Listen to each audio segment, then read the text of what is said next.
some spectacular performances. But I want to get into this.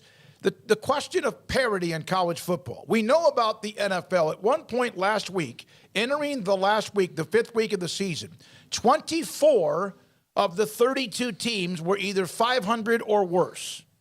24 of the 32. Now, if you think about it, 8 above 500, 8 under 500, 8 at 500. That would be the NFL's like pipe dream.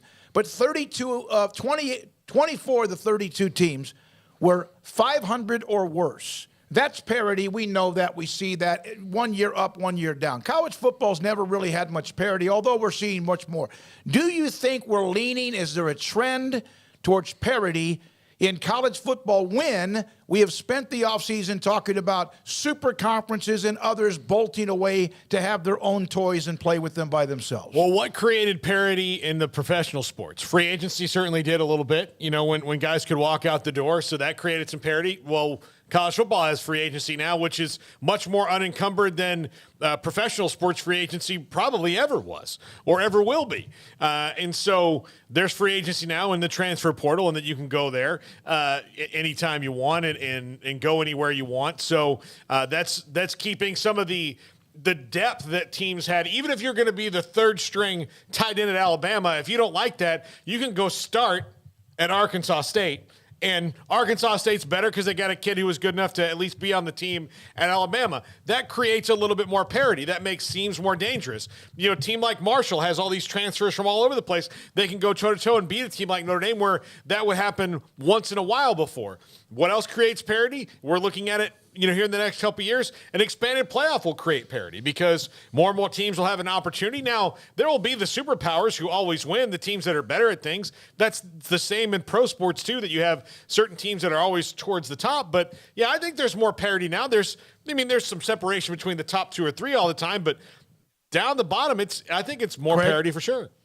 Yeah, I think there might be. I don't know. We're still only halfway through the season, so let's see how this second half goes and kind of what comes out on the other side of the wash there, because we might very well end up with the same end result that we typically do. And I know that's not exactly what you're speaking to, but yeah, I don't know. I need to see a little bit more before buying fully into that this is parity and it's not just the typical craziness of college football, if that makes sense.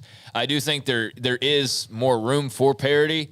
When did Jerry Jones win his Super Bowls? When there's no salary cap and he could just go out, spend everybody, and have this loaded all-star team. And now everybody's basically got no salary cap, like you said. So if you want to invest in your team, you want to be Texas Tech and say, hey, everybody gets $25K, or you want to be whatever other programs have set up, and you want to be competitive and get to the top quicker, then there's the opportunity to do that. If you want to do it differently, you can do it that way as well.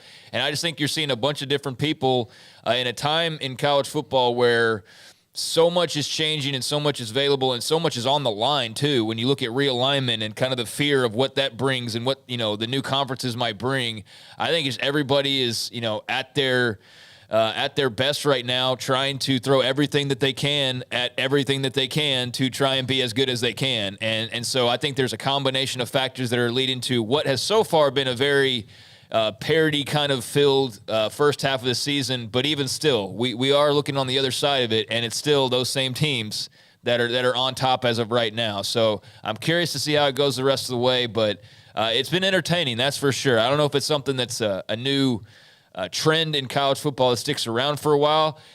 If it does, that would certainly be interesting. Might be worthy of a book of some sort, because the expectations are the complete opposite, are they not?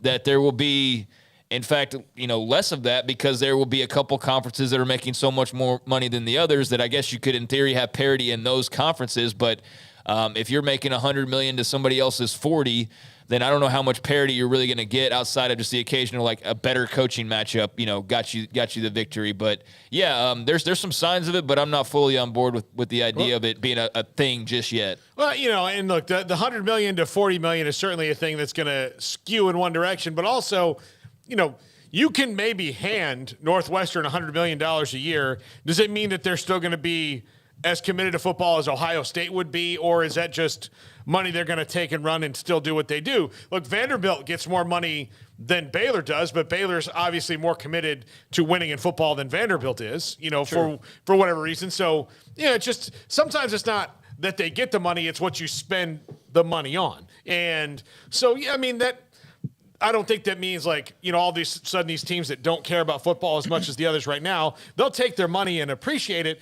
but they may not just be like, okay, now we're all in. I wish there was a way, indexes and all the things, the history, ESPN stats, and all the things that we have out there now. I don't know whether or not there are more games like Appalachian State and A&M, because we know Appalachian State, Michigan, but that was one for a long, long time, and a few others that have come along that we've seen more often. I do think you're seeing more FCS teams beat FBS teams. You're seeing some blue bloods that have been down start to maybe creep back up into the conversation, some with maybe that fool you, and some like Tennessee that we're about to see a little bit more of them when they host Alabama, because they have been down. But others, we see blue bloods. There were blue bloods down back in the 70s and the 80s and the 90s and even the last 20 years or so. But just maybe want to think about that. That's a story as well in the chat room.